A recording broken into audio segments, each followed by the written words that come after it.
Fahri, nombor metrik I23106788 sebagai moderator anda.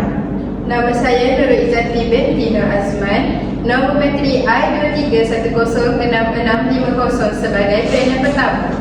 Nama saya Nurin Madiha binti Abdullah, nombor metrik I23106663 sebagai panel yang kedua. Nama saya Wan Mas'Aliza binti Wan Arman, nombor metrik I23106741 sebagai panel yang ketiga. Hari ini kami akan membincangkan mengenai falasi dalam media sosial dan kesannya. Baiklah, mari kita teruskan soalan kepada panel-panel kita yang bijaksana. Kita akan mulakan panel yang pertama.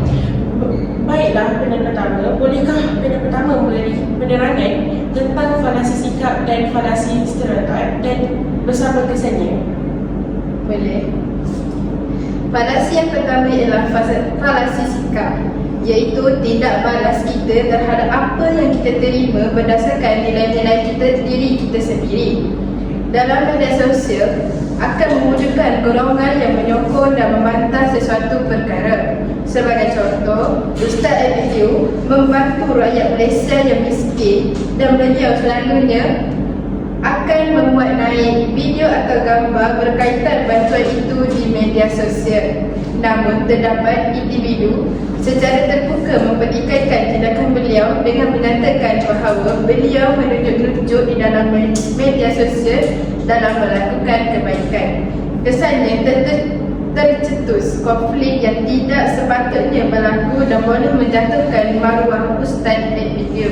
Yang kedua ialah falasi stereotip.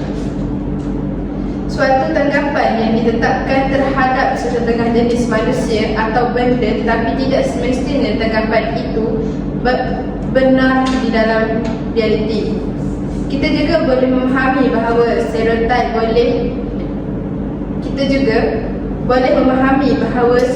sebagai penilaian negatif dan positif terhadap sesuatu perkara.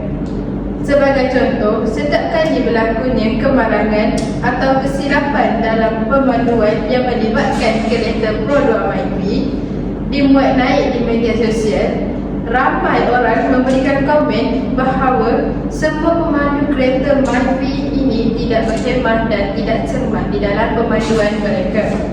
Kesannya menyebabkan segelintir orang berasa malu sebagai pemandu kereta Pro 2 MyV, sedangkan segalanya bergantung kepada diri sendiri untuk memandu kereta dengan berhemah dan cepat.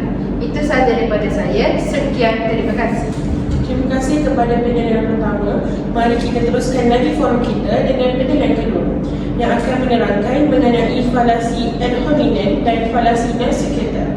Terima kasih moderator. Sekarang saya akan menerangkan tentang falasi ad hominem yang memberi maksud menolak atau menentang pendapat seseorang dengan mencari kekurangan peribadi orang itu, iaitu personal attack. Falasi yang sering dilakukan apabila seseorang kehabisan idea untuk menentang pandangan seseorang. Sebagai contoh, guru matematik yang menulis berkenaan tentang bahaya merokok kepada kesihatan, walaupun dia bukanlah seorang doktor yang bertauliah. Lalu mereka di media sosial memberi komen ataupun menghentam guru tersebut dengan mengatakan dia itu belajar tahap SPM sahaja, tak perlu dengar pendapat dia. Maksudnya di sini, si pemberi idea tidak layak untuk memberi idea oleh disebabkan latar belakangnya.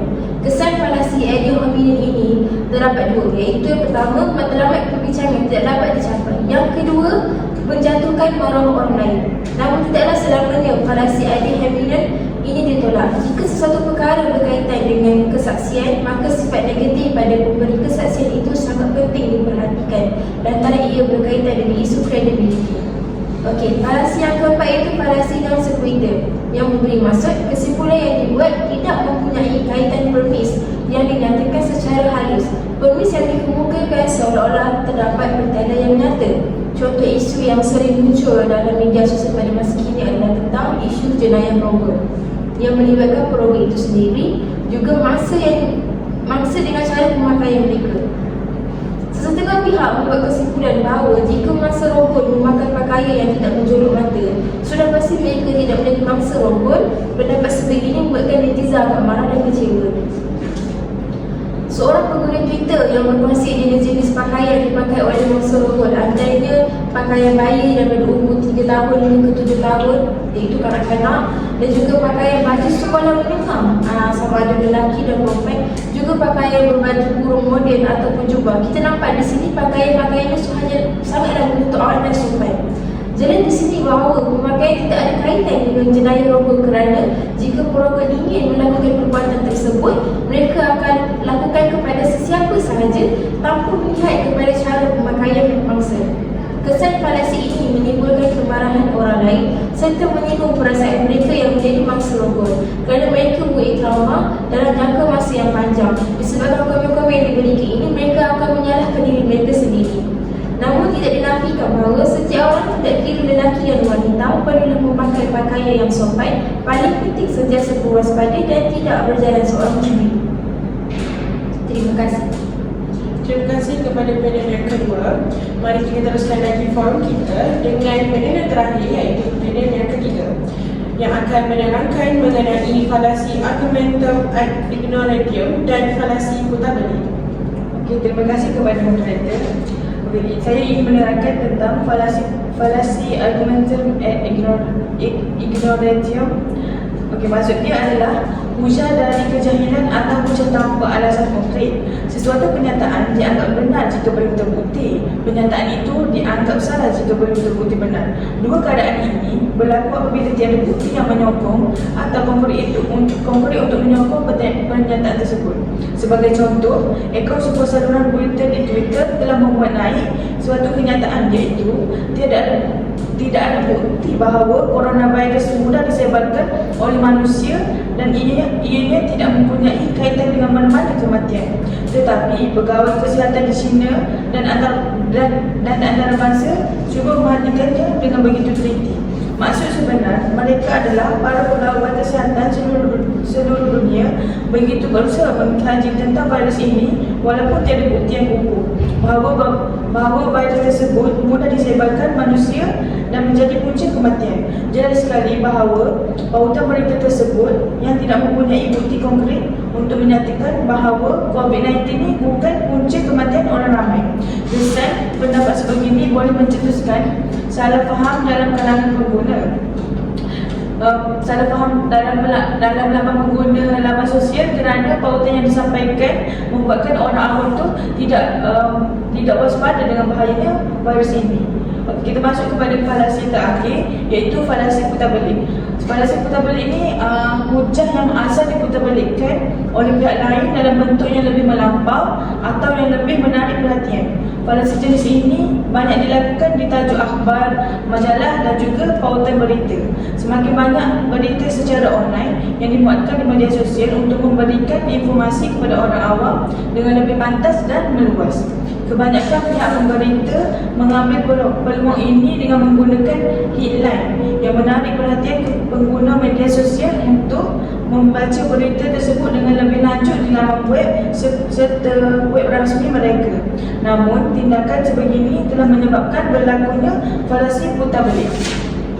Sebagai contoh, laman Twitter sebuah saluran berita telah memuat naik satu pautan berita, iaitu kerajaan China arah tiada sebarang upacara pengubian untuk masa coronavirus. Namun, isu sebenar berita tersebut adalah kerajaan China secara rasmi telah mengharamkan upacara pengubian dan acara-acara ialah untuk disertai keluarga maupun sahabat yang berasal dari China.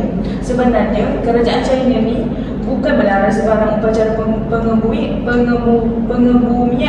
dilakukan buat masa coronavirus, tetapi mereka hanya melarang ahli keluarga dan sahabat masa untuk menyertai upacara tersebut.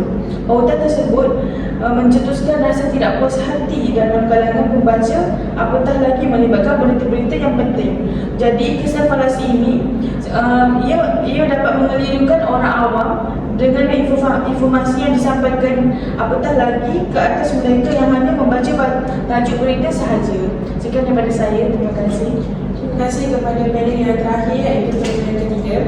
Baiklah, sebagai penutup forum kita ini, dapat saya simpulkan bahawa terdapat banyak falasi yang berlaku dalam media sosial. Falasi-falasi tersebut dapat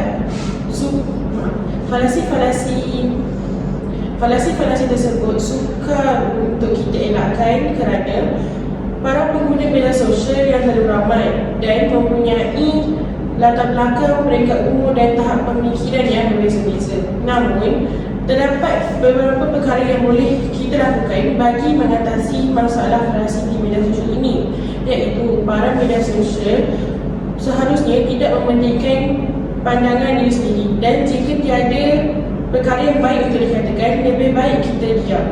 Itu sahaja forum kita pada hari ini. Assalamualaikum warahmatullahi wabarakatuh.